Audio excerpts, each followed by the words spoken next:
Estás en sintonía con WCEA-TV, tu canal hispano.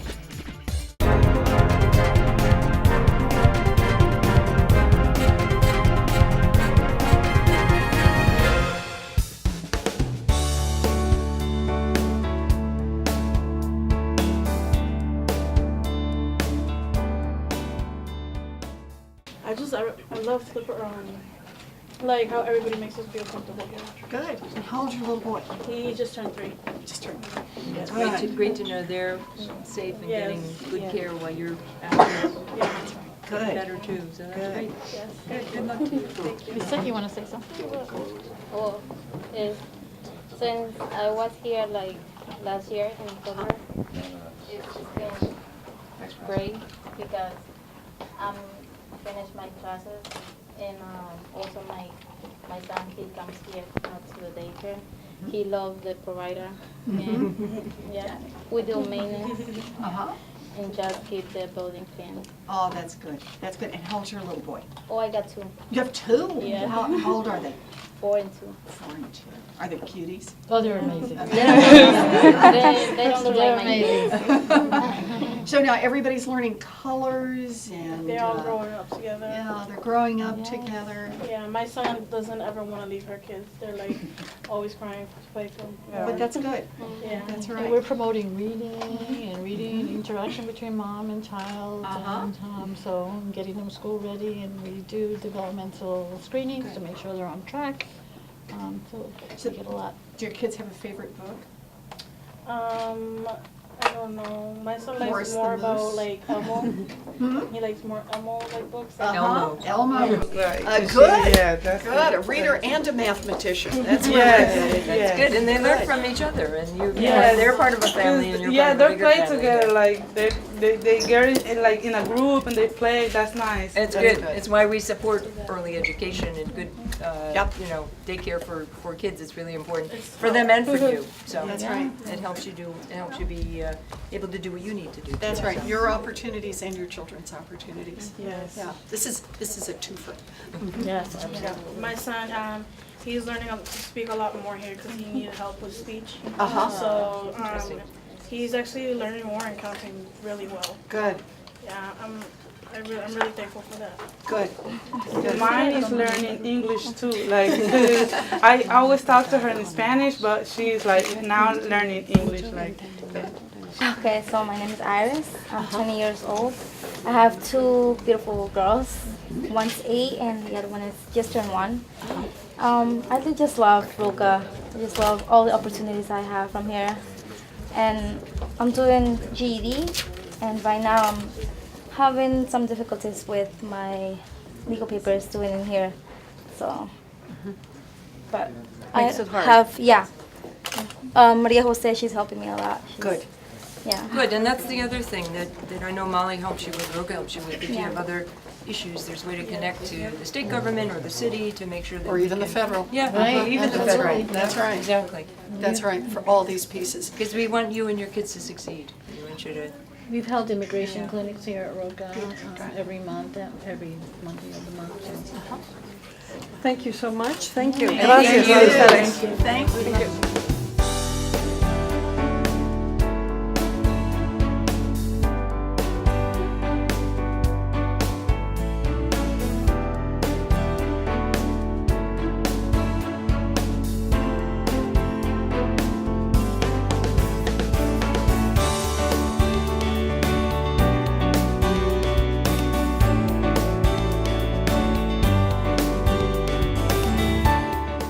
Just to say a couple things about the young people and then talk a little about criminal justice reform. Yep.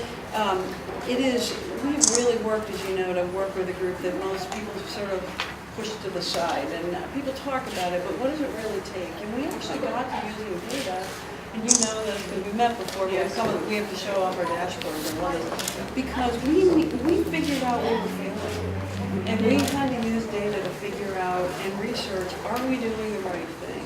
And the tremendous privilege to be in their lives that have been so challenging and so painful necessitated us going, are we doing something that's helpful or are we not? And how does the data then become a proxy of being on track or off track?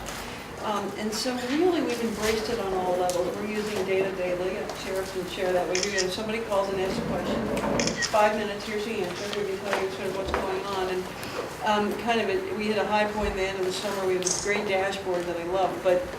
And what it does is on a moment's notice, it tells you where we are on a high level, and then we can go back and we can look at an individual person, we look at a youth worker and a timeline.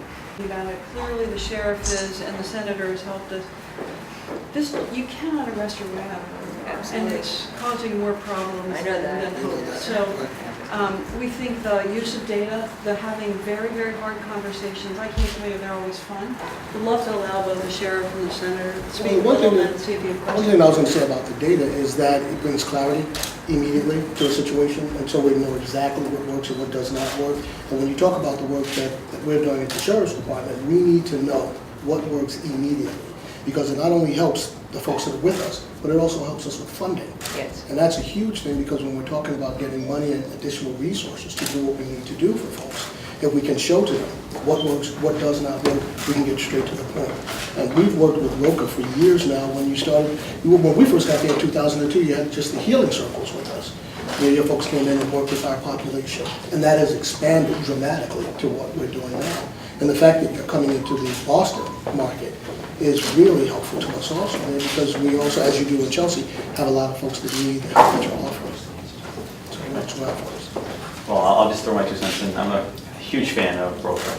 I'm the president and CEO of the Molly Baldwin fan club. Yes, Molly Baldwin. We all talk about, the sheriff just said, measuring data.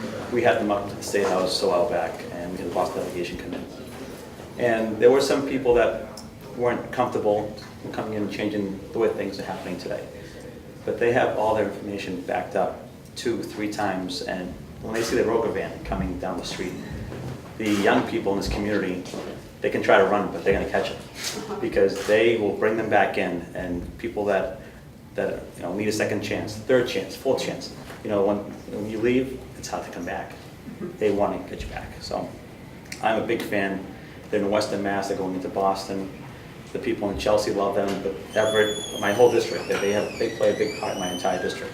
So whatever we can do in terms of providing resources and giving them exposure. The fact that we have a U.S. Senator coming here, we have the next governor here, shows that they're doing something good and they deserve this attention. So I'm happy to be part of it. And you know what I love about what you do, Molly, is we've got all these numbers, we've got the data, but behind every one of these numbers is a kid who wants to succeed. We just saw those wonderful young mothers. They all have different circumstances. They all need help.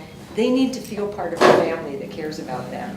And that's what's so important about this and why you will be successful, because all of your staff, we look at the numbers, we look at success, but one-on-one we have to make this work.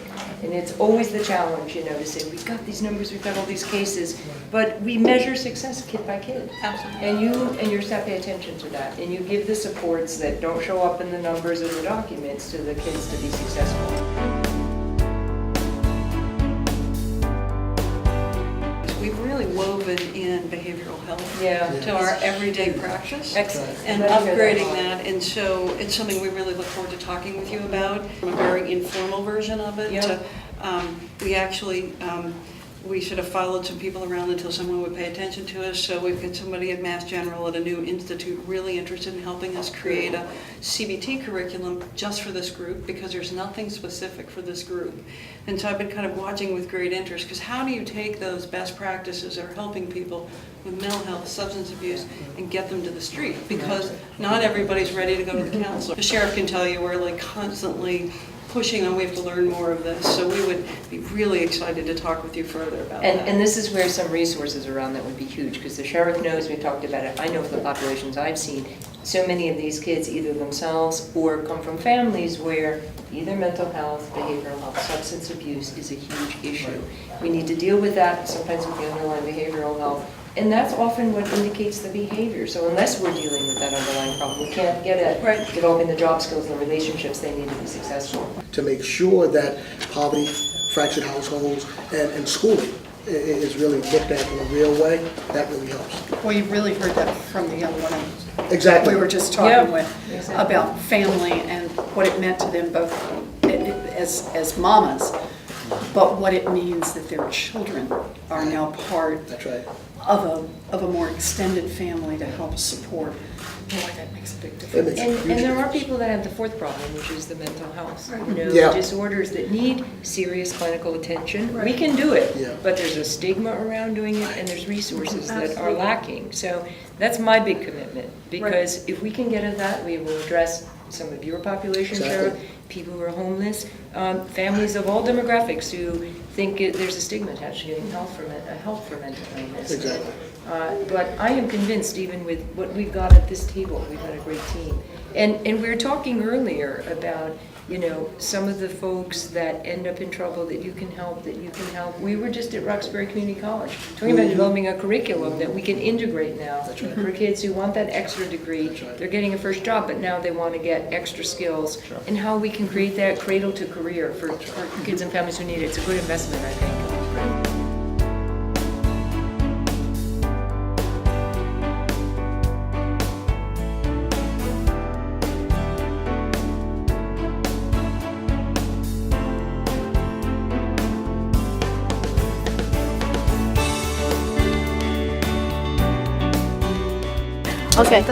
Okay, my name is Tibisay, and I am a reporter for El Planeta newspaper, which is a Spanish publication here.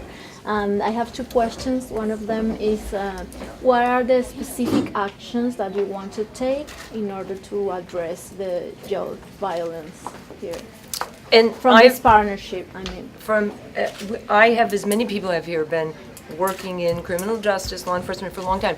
We do know what works, and what works is when we have partnerships, as we talked about today, for families, for individuals who don't get a good education, don't get a good job. There's a vacuum that allows for violence to spread in the streets and sometimes in our homes. But I know for community safety, when we work together, as I will as governor, I've been an assistant DA, a district attorney, as attorney general now, I know that we spend money on our court systems, money on our incarceration, and we need to do better on keeping kids out of trouble, and specifically investing in prevention programs when people make a mistake, specifically investing in programs like Roca that we know work, and we're delighted to see this model here and hope that we can do this around the state. I know that we can, with more resources for mental health and drug abuse, with the sheriff and with the courts, we can make a real impact, I think, on keeping people safe, keeping kids out of trouble, getting them job skills, and getting them to work. And then we will turn this economy around for everybody, and we'll close out that vacuum that allows for violence to spread sometimes in our homes, our schools, or our communities. Okay, thank you. And there is a huge concern in the immigrant community about the driver license for undocumented people. So what is your position on that issue? And I have heard that concern, particularly in the last year, when there's been no offense, Senator, but there's been very little action at the federal level around immigration reform. I support the DREAM Act, I always have. I've heard that concern, and what I have said, because I want the input from our immigrant community, and I'm looking what other states do, I am going to appoint a director of immigrant and community safety who will work directly with me to see what those concerns are and how we can address them here in Massachusetts going forward. Everyone now turns to the question of who will be Attorney General next. I'm looking forward to seeing whom the president nominates for this. Do you have anybody in mind that you would like to see step up and fill that role? Well, I happen to be very fond of the current governor of Massachusetts, but I have to say, I don't want to start any rumors here. I have not spoken with the governor about this. I don't know what the governor's wishes are. But it is a reminder, he has been a dedicated public servant. He's been out there fighting on behalf of our families for 8 years here in the Commonwealth of Massachusetts. And if he chose to serve, I would be an enormously strong supporter. Can I just say one thing about Attorney General Holder? In all of my time as a district attorney and attorney general at the state level, I've been impressed with his extraordinary ability to reach out and listen to what's happening at the state level around preventing violence, as we're talking about today, around consumer issues and all the kinds of things that I've tried to do as Attorney General of Massachusetts. He's been a terrific partner for us at the state level, and that's somebody that we need as Attorney General, who will be aware so much of what's happening at the state level now and be listening to those of us who are trying to do the right thing at the state level.